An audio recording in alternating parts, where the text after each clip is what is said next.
at InsideView, and really excited today to kick off our next installment in the Influitive Spark series. We get to talk to marketing leaders about how they're sparking a movement with their brands around and through advocate marketing. We talk a lot about use cases, best practices, and so on. So really excited to have the opportunity to speak with Tracy today.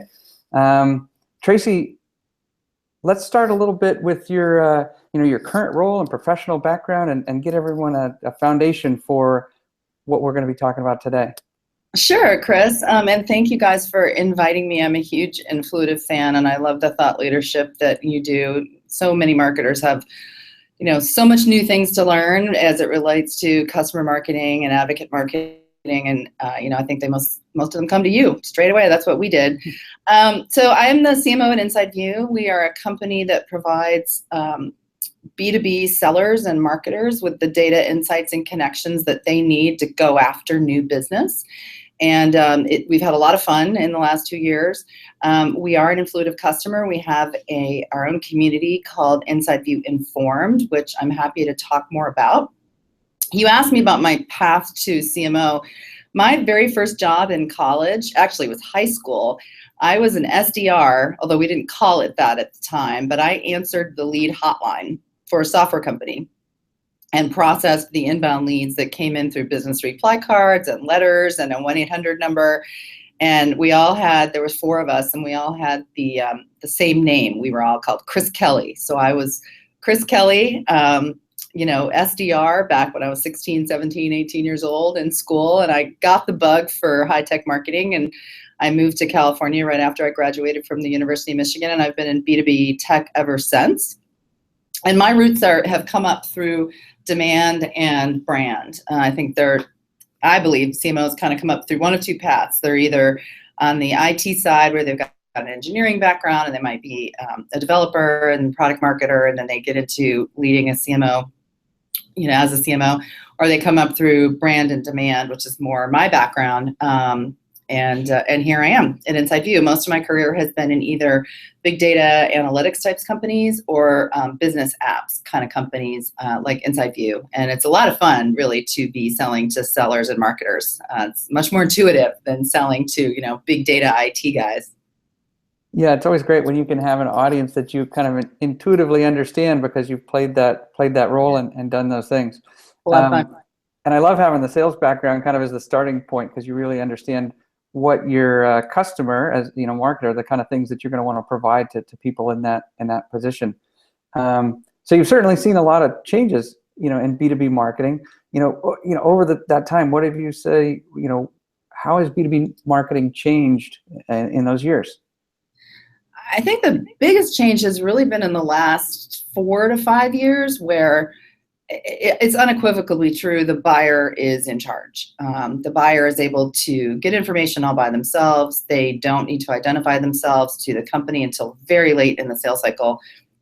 There's all kinds of research from Forrester and others that say that buyers only want to talk to sellers in very specific circumstances, when it's a complex deal or it's late in the funnel, when it's a multi-product situation or where there's consulting involved. And so that has made the job of the marketer a lot harder. We need to be relevant throughout all of those stages and doing it in a way that is anonymous. We're not really sure who's looking. And then consequently, our sellers are getting disenfranchised. Our sellers are trying to get into accounts, but getting, strongholded and pushed away. So I think there's an imperative for sales and marketing to work together more than ever. And, sales and marketing is very much converging because of that buyer change in dynamic. The other thing that's really changed is, the old-fashioned funnel used to look literally like a funnel. And, we were very obsessed as marketers with what went in the top and the conversion rates going down through the bottom and so on. And we still pay attention to that. But I would argue, and I'm going to draw something, we'll see if it shows up on the Google Hangout. I would argue that the funnel now looks much more like this, a sideways 8 or an ellipses, where you think about, and I'll just draw it here with my finger, you're finding accounts, you're engaging with them, you're closing them, and you're growing them, and it's going around and around and around. And that is where advocacy marketing really, really comes in, at least in our company, and I think is really part of the future. So The buyer's changed. That whole funnel is completely different now. And especially in subscription businesses like InsideView and many others, we are in a subscription economy, whether we're a software business or we're buying lawnmower service every month or car service every month or whatever it might be. And that's all about keeping your customers really, really happy and really, really loyal. And it's proven, and it's definitely in our case, in our business, that our existing customer new wins, when there's a new opportunity with an existing customer, our win rate for that business is 2 to 3 times more than it is for a net new logo. It's just simply a better business. So we need to keep those customers happy. We need to keep them loyal. We need to harness that fan base. And you guys call it advocates. I think that's a great way to think of it. So all of those things have really, really impacted B2B marketing. Yeah, well, seeing those changes, I think, and describing it as kind of a continuous cycle, particularly with a subscription business, makes a lot of sense. Driving towards that customer success and ultimately building loyalty. So the natural question is, why has InsideView invested in advocate marketing? And I think with that perspective, I can see how it leads into it, but I'd love to see you kind of connect the dots there. We have invested in advocate marketing because we have a large customer base and they influence each other very much. And to be able to scale that influence is very difficult. You can have citywide user groups, or you can have a big user conference once a year, or you could have a reference program often in your PR team or some other part of your marketing communications team, and they might be able to churn out, 10, 20, 30 case studies a year, but none of that is really scalable. And we know that as our sales teams grow, they want more and different kind of examples coming out of their customer base of happy customers. So we have an advocacy program to really help us scale out what we're able to do, pulling stories out of our customer base, and then going back to that buyer, and that original buyer, before they even know you, is finding you online and they want to talk to other users before they ever want to talk to you. So one very specific thing we've done with our advocate community is motivated them to do online product reviews for us, and as well as socially promote us. So I'll talk about both of those. In our market, the G2 Crowd product reviews website is quite influential. And so we've been able to motivate our advocates in our community to go do reviews for us. And that has significantly improved our presence in G2 Crowd. Our sales guys will then use that in deals. We also use it as an offer because there's lots of different content you can pull out of it and turn it into pieces to use in ads and other things, so that when people are finding you online, we can either push them to that product reviews website or show them a piece of content that comes through it that is full of reviews from our customers that are in our advocate program. That is just, there's no way we could have scaled that, without that advocacy program and the relationship that we've built. The other example is whenever we have a product launch or some other big news, we get our advocates to tweet about it. And that has helped significantly boost the awareness of any kind of new piece of news that we want to put in the market. And those are just 2 small examples, but very impactful examples of the way you can harness the energy of your advocate community to do something for you that they're happy to do because they like you. You're giving them lots of information. They're giving them special privileges. They have a voice in our customer advisory board and in beta programs and so on. And so they're perfectly happy to do it if you just ask. And it's interesting. It's made it a lot easier to scale out what used to just be called a customer reference program. Yeah, that's great. It's interesting you bring up both online reviews and the social media support that people can do. I'm sure you saw that exciting announcement last week with LinkedIn having an integration now with G2 Crowd and IT Central Station and some of the other sites, because it really brings those things together. So at the point someone completes their review, they have the opportunity to share it on LinkedIn, which takes things from, those reviews from being a push, from being where someone has to go to the site, the G2 Crowd, where they actually now get pushed into those feeds where people will see what their peers are reviewing, what they think about these different products. So I think it's an exciting opportunity for people that have these programs to really take advantage of both of those things. And there's another piece of information that I found recently that I think is interesting to explore. So Forrester has been doing research around the customer experience officer, they call it, in big companies, starting with the B2C businesses, but now really starting to morph into B2B, and how the CMO is starting to take on that role. And that they believe, in the next 5 to 10 years, that the CMO is going to own all of the customer experience. I think that's interesting. It makes sense to me on the e-commerce side for sure. You think about being Zappos or something and selling shoes, right? You really, really care if you're the CMO, that end-to-end experience and making sure that that customer has a fabulous experience when the shoes are the wrong shoes or the hat doesn't fit right and they send it back and they're delighted by that experience, because they're going to buy from you again and again despite all the other distractions. It'll be interesting to see how that plays out in our businesses, in B2B, where we have customer success teams and they have a process. After the new deal is sold, they're responsible for protecting that revenue. And at least today in my business, I'm paying attention to them, and we have some coordinated programs, but it's not quite what it is in the B2C world. And I think Forrester's predicting that they're going to start see that convergence happening across customer success and marketing really coming together. And then sales is in there too, because there are a lot of sales organizations, ours included, are starting to organize their sales teams where they've got account managers that are working those biggest deals, the most important customers that they're trying to grow. And then there's net new logo AEs that are out, looking for those fresh blood customers. So I think it's going to be really interesting to see what happens the next 5 years. But I think advocate marketing is right at the heart of it, because the customer is king. I mean, they just are. And in the subscription economy, you want to keep them super happy and you want to keep them growing. Yeah, all that alignment, that's what your book's all about. We're going to talk about that in a little bit. Before we get there, though, can you tell me a little bit more about your advocate community, the InsideView Informed, and what you guys have done and how you've set it up and how it's all working for you?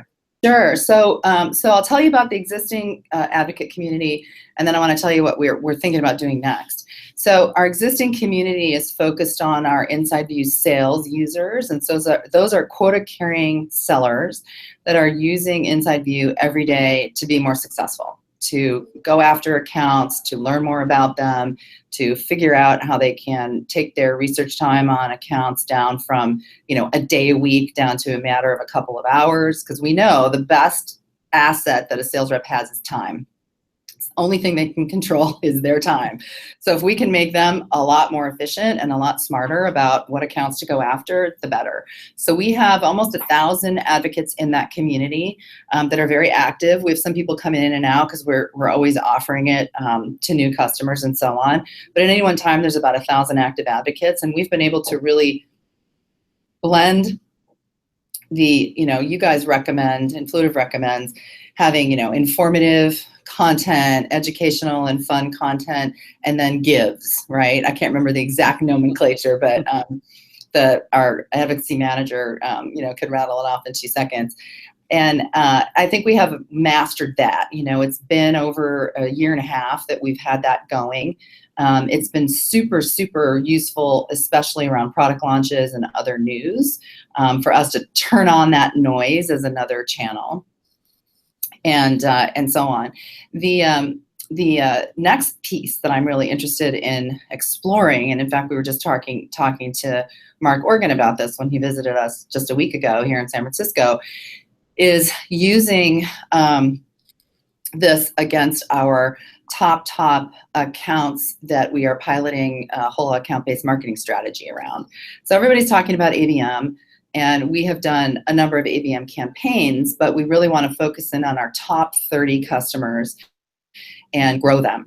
And so we are in the midst of designing an additional extension to the community for those accounts. And we're trying to figure out right now, do we do it, do we do a special room, I think you guys call it, for an individual business where, there are thousands of users can get in and talk to one another? Or do we do something that's more like VIP across those 30 accounts? So we're just right in the middle of figuring out what'll be best, for those customers and for those sales reps that are growing those businesses. But I think it'll be really exciting and interesting to see the convergence of advocate marketing and ABM. Yeah, we're just seeing a bunch of folks talking about that, the way that advocate marketing actually really does a lot to support ABM. I mean, at the core of ABM is understanding a specific, very targeted audience of a single account and what they're trying to achieve and what they're going to accomplish, and how are you going to market to them and the various people in the different roles at that account in a way that you can engage that business and be a real partner with them. And as we talked about before, things are more in the hands of the buyer for their buying decisions, and they're looking to advice from peers. It's only natural to really want to turn to your advocates and have them connect with each of those folks on the account targeted account side and see some good results there. So exciting to see you guys pushing on that front. Yeah. So where do you see advocates having the biggest impact on your customer's journey today? ABM highlights the way you can maybe use them for references but obviously they can help with referrals and awareness early on, and they can help even after the sale, driving success and sharing best practices. Just curious what you're doing and finding with your advocates. I think we find the advocate program useful at every stage. Definitely top of funnel, no question there, because new buyers are doing research and they are finding product reviews and social snippets about what companies are doing. So that's a no-brainer, and I think it's a good place to start to see that impact, because it's pretty easy to measure. Like, oh yeah, this advocate community influenced these kinds of deals that are coming in that cost a lot of money to go and acquire those names. So I think that's really good. But middle of funnel is interesting, where companies are really trying to get validation and they want to talk to each other, and so being able to ask our advocates, hey, we have a Fortune 100 financial services company that is considering InsideView. Would any of you be willing to take a call from so-and-so? And, you get 5 of them raising their hand going, yeah, sure. Give them my name. I'd be happy to talk. And that kind of instantaneous live communication, live setup of a reference, that prospect over here, that financial services company is like, wow, InsideView turned that around in a dime for me. And our, people like to talk to each other. So, it actually, kind of harnesses that peer-to-peer communication. So that's been really great. The growth side in accounts is next for us, which is where I think we see ABM and advocacy really converging. Like, I can really imagine, like, I'll tell you about one customer, JLL. They're a multi-billion-dollar real estate company, commercial real estate company, and they've got thousands of brokers, and those brokers use InsideView every day to figure out what businesses to go after, to rent new buildings, to buy new buildings, et cetera, et cetera. So it's a very personal, high-touch business with a product, frankly, that's kind of commodity product, right? Office space, like what you're in and like I'm in here, you in Palo Alto, me in San Francisco. And they use InsideView to get very, very close to their accounts and provide them excellent service. I have this idea in my head, and they're one of our top accounts. I have this idea in my head that we should have a special community just for them. And then they can talk even more about what they're doing with the product. But maybe there's a couple other businesses that are like them but not competitive, where it would be useful to cross-pollinate ideas. So I'm not exactly sure how that is going to look inside the community, but we're right in the midst right now of designing that. So check back with us in a quarter and we'll, kind of with your guys' advice, figure out what we want to do next. That's great. So you mentioned a lot of different specific things or ideas or ways they help. Did you have kind of one specific example, kind of measurable impact where you can point to, hey, this is making a difference, either top of the funnel, like you mentioned, or one of these other things? For sure, the work that we have been able to do with driving people to reviews on G2 Crowd has been just a massive hit. We have more reviewers, we have happier reviewers than any of our competition. And then, of course, on that platform, you can do all sorts of slicing and dicing and turn that into content tools, and all us marketers are trying to get more content, where we have delivered to our sales guys literally matrices that say InsideView, competitor A, competitor B, competitor C, here's what G2 Crowd members say.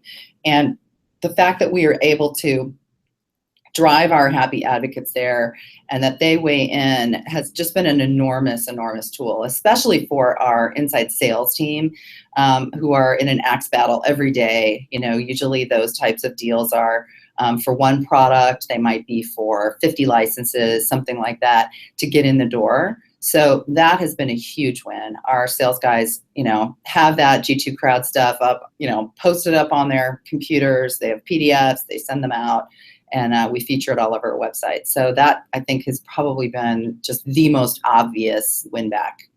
That's awesome. I can see the sales guys doing that. That's great. So yeah. I have to ask about your book. Yeah. Brand new, just out, called Align to Achieve. Tell me a little bit about it. Well, first, here's a copy. I haven't sent you yours yet, but there's the copy. It's beautiful.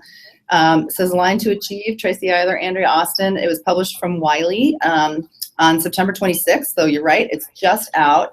And the subtitle is How to Unite Your Sales and Marketing Teams into a Single Force for Growth.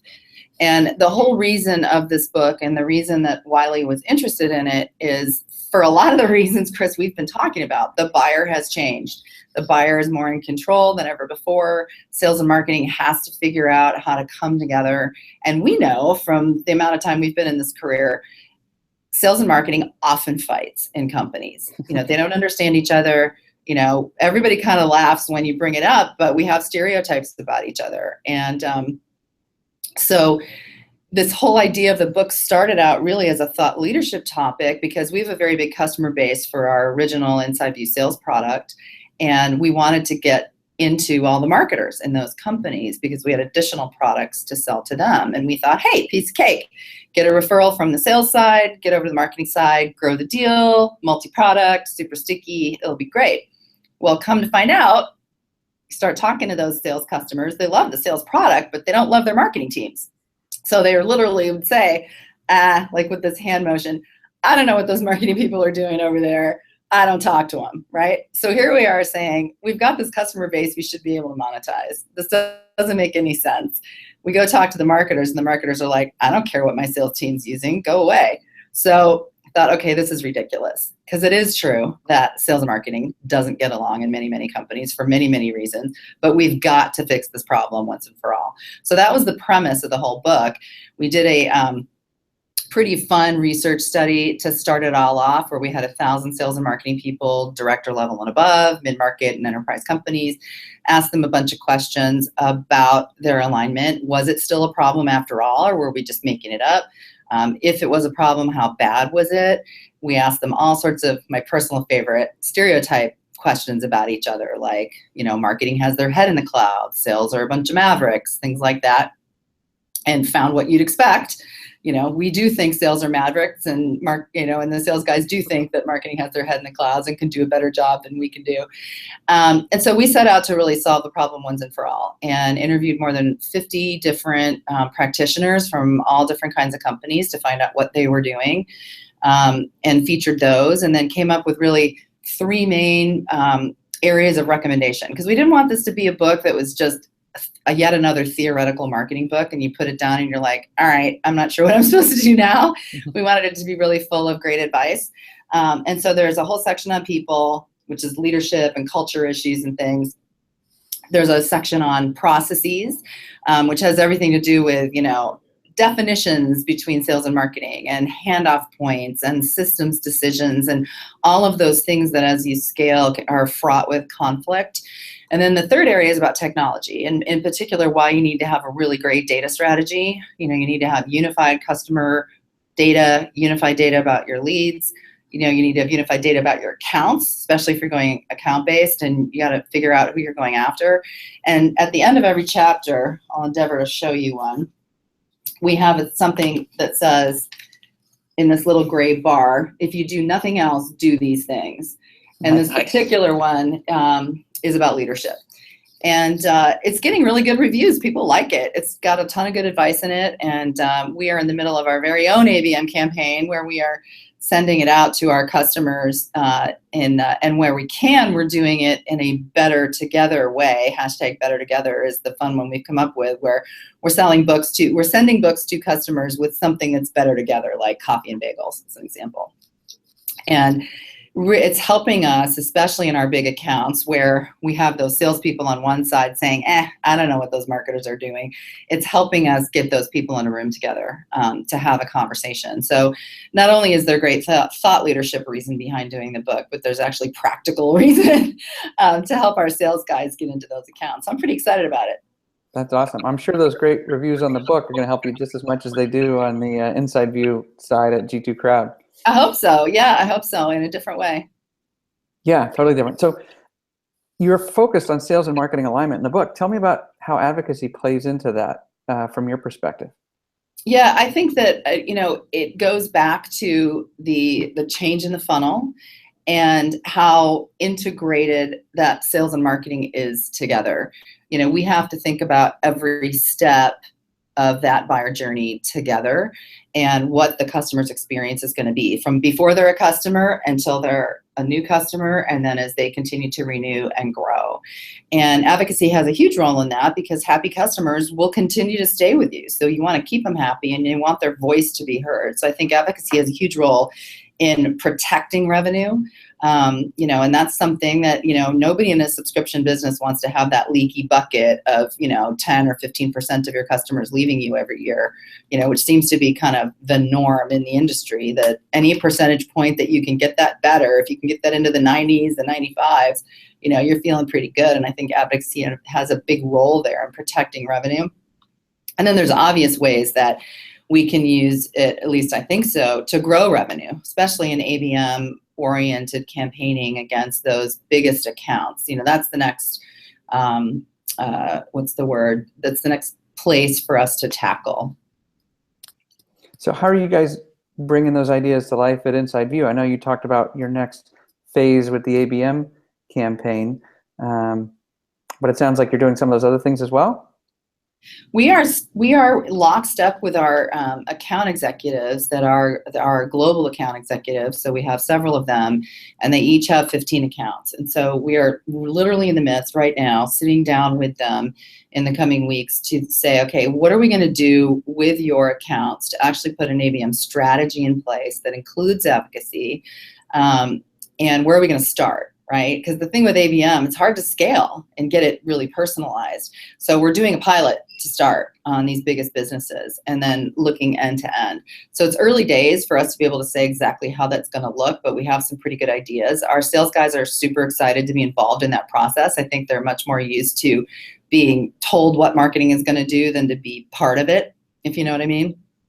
So that should be coming next. That's great. Well, it sounds like a great book. I can't wait to get my hands on a copy. It's just so new. And actually, if I think about it for a minute, it sounds like you've got your idea for the next book already, aligning marketing and customer success.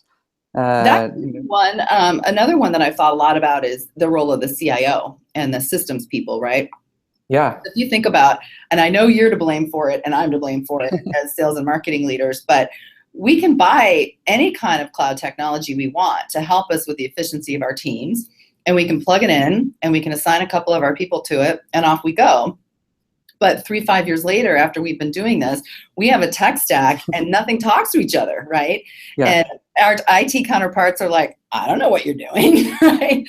So, I think there's a little bit, the chickens are coming home to roost kind of deal going on where, we are realizing that the data that needs to tie these all together is not talking well together, and the systems don't necessarily talk well together. And we might have bought some bright, shiny object technology that we thought was a cool idea at one time, and nobody knows what it's adding value in. So I actually did a big audit last year and ripped some things out that nobody on the team could even really say what they were for. And, we got ourselves back down to basics with our CRM, our marketing automation system, our advocacy platform, and a few other things. And, we've got everything talking together. We've cleaned up our data in a big way. And so, now I think we're ready to look at what, next cool, sexy thing could be. But I think most companies are where we were a year ago, and they're not even sure what they've got. So I think that that's a big one. Yeah, I think that's true. I came into a head of marketing role once and found that the company actually had 2 active subscriptions for different marketing automation platforms. And I called up one of the vendors and said, look, I've got this other tool, and I have more familiarity with that, and I'm likely to stick with them. If you can give me any reason that I should stick with you, please let me know, because I can't see it. And they're like, no, that's fine. Please, we understand. We'll work with you sometime in the future. But I'm sure that happens more often than we'd like to admit. One of the things that happened to me when we were going through this big audit was I got this bill for $33,000 renewal of something, and I asked the team, does anybody know what this is? Let's just call it the banana contract. I don't want to disparage the vendor. And nobody could say what this banana thing was. And finally we figured out it was a widget on the website that made a lot of sense, I think, especially if you were an e-commerce company, where if the visitor was lost, it would serve up content, or button would change, or would prompt some sort of behavior. So cool idea, no question, right? But was that worth $33,000, given everything else that we had to do? And it was never even set up correctly. So, ixnayed it, got rid of it. And the CEO actually called me and said, you know what, you can keep it for free if you'll be a reference for us. I don't even want to keep it for free, because somebody has to manage it and make sure that it's implemented correctly. Just like with our advocacy community, it takes investment to have a good advocate manager who knows how to use the tool, who knows how to get things out of it. And once you get it set up, it becomes an integral part of their working process. Yeah. And so you really want to make sure that you're not just thinking about the money component when you're looking at your technology, but the people part, and do you have the skills that you need internally, and so on, because then it'll really pay off if you do it right. Yeah, definitely. So for the marketing leader who really recognizes the advocacy imperative, what actionable steps can they take to start shifting organization to become a little more customer-centric, instead of just talking about being customer-centric, what everyone likes to do? Yeah, it's an interesting question, and it really struck me when I spoke at your guys' event in San Francisco several months ago. I remember asking for a show of hands, how many people were in the room. There was 100 or so there. How many of them had a program? And very few had a formal program. And when I asked them, are you looking for investment and buy-in? Everybody was. So it's like the marketers know the power, but they need to get their CEOs to say, oh my gosh, we really got to make this a priority. This is just not a nice to have. This is way more than having, 20 case studies on our website. So I think what marketers need to be able to show is the importance of their customer base, and they need to get very knowledgeable about who's in that customer base, what their renewal numbers look like, and so on. So come at it first from a protect our base angle. And we know that advocacy and engagement will really help with that. Quickly behind that, I think they need to get smart about the biggest accounts that their best sales reps are going after, whether those are account-based specifics or global accounts or what have you. Find one or two champions in the sales team that you can really show, hey, if we get a good advocate program going for this big account of yours, that's going to help you grow that deal and make it stickier and box out the competition. So I think those two tactics are great ones to do, and then you go to your CEO after that and go, all right, look, this calls for, I need a head count for an advocacy manager. I need a this, I need a that. I think that's a good way to do it. And then I think networking through the Influitive community itself, through the events that you guys do. There's an awful lot of good reading through Forrester. Laura Ramos has written a lot about advocate programs. So I would send people there to Forrester and to her. And I know she's very generous with the research if you're not a client. And people can always certainly contact me or you. I'm sure you have copies too of some of the great research that they have done over there about the convergence of customer success and marketing and the importance of advocacy. Yeah, we do have some of those available for license for distribution and that sort of thing. I think one of the things that makes this hard sometimes is that it's not just one thing. It's so broadly applicable, both around the renewal and retention and engagement, and it has benefits on the pipeline side and finding new deals or moving deals through that cycle faster. And sometimes our customers come up and they'll say things like, hey, we put together this program and we had these other goals in mind, but we found out we had created this whole new channel of communication, and we now have instant feedback available on product reviews or product naming or even marketing messaging, right? Yep. And so getting alignment behind something that's so broad and diverse and touches so many different things is sometimes challenging. You bring up a good point, though, about the product team, because our user experience interface design developers sit here in San Francisco, and our advocacy manager, Megan, she said, I just want to make sure they know that this thing even exists, because this could be a place to go collect feedback from folks on UX design. And sure enough, it worked really well, because they were, it was like kind of right at the perfect time. And so now we have a couple of our UX designers that are active in the community with, and it's everything from, button color choices or report formats or alert messaging. I mean, all those things matter. And who better than a collected group of very experienced customers to tell you that, as opposed to one or two or five that are in a beta program, especially if you're an enterprise software company. Yeah, and we've gone through a number of these examples of the showing the improved retention, showing the improved pipeline metrics, showing that kind of feedback.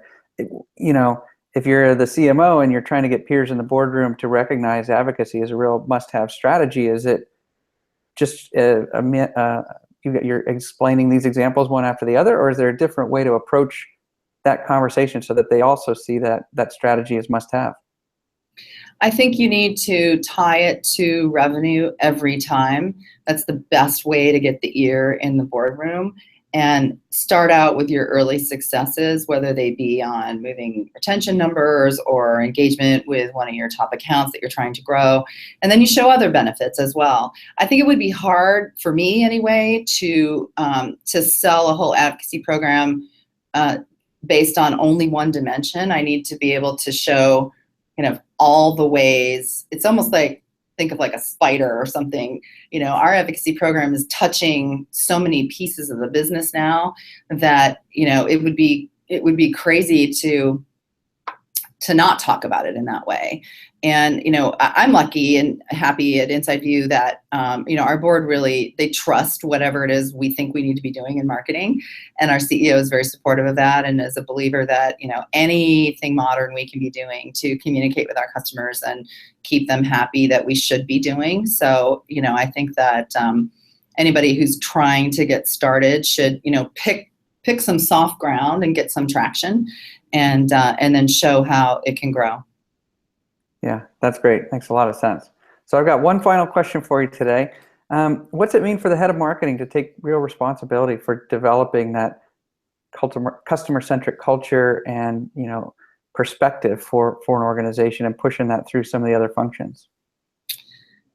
So when you say what does it mean, are you asking what does the CMO need to do, or is it an attitude kind of question? Yeah, I think, how does the CMO approach that? I mean, if there's been a shift in how these businesses are working, and the way CMOs are thinking about their role that customers can play in the business, and what that relationship should look like over time, and can look like, and what the potential there that's often untapped.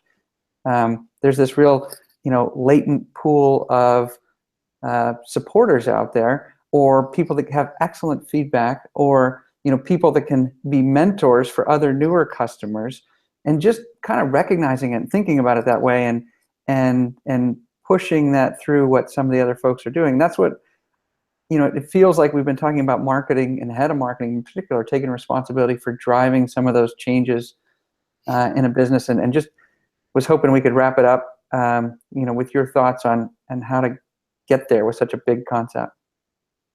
I think that the CMO needs to, lean forward into the possibility that customers' voice is the only voice to listen to. And, we are communicators by nature anyway.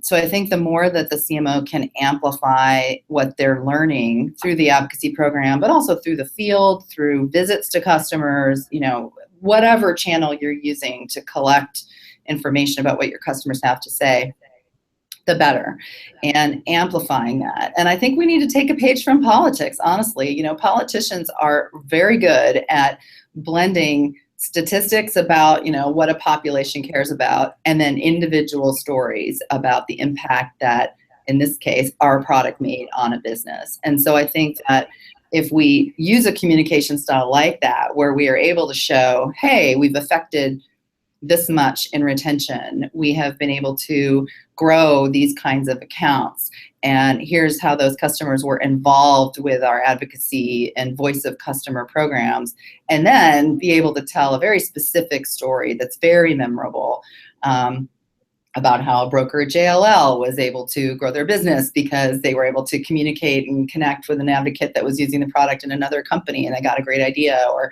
they were able to get an awesome referral from another client, and so on. I think it's that blend. The CMO has to have a blend of, I don't want to call it statistical because that sounds so boring, but research-based, evidence basically, and then some very compelling stories that senior execs are going to remember.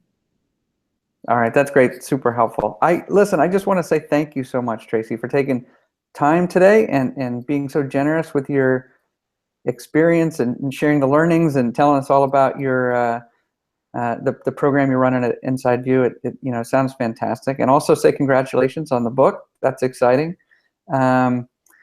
And I think we can wrap up here today. So this is the latest installment in our Spark series. Thank you everyone else who joined the live broadcast today. Much, Chris, and to the whole team. I'll have some copies of these sent up to you guys in your various offices. All right, we appreciate it. Thank you. All right, thank you.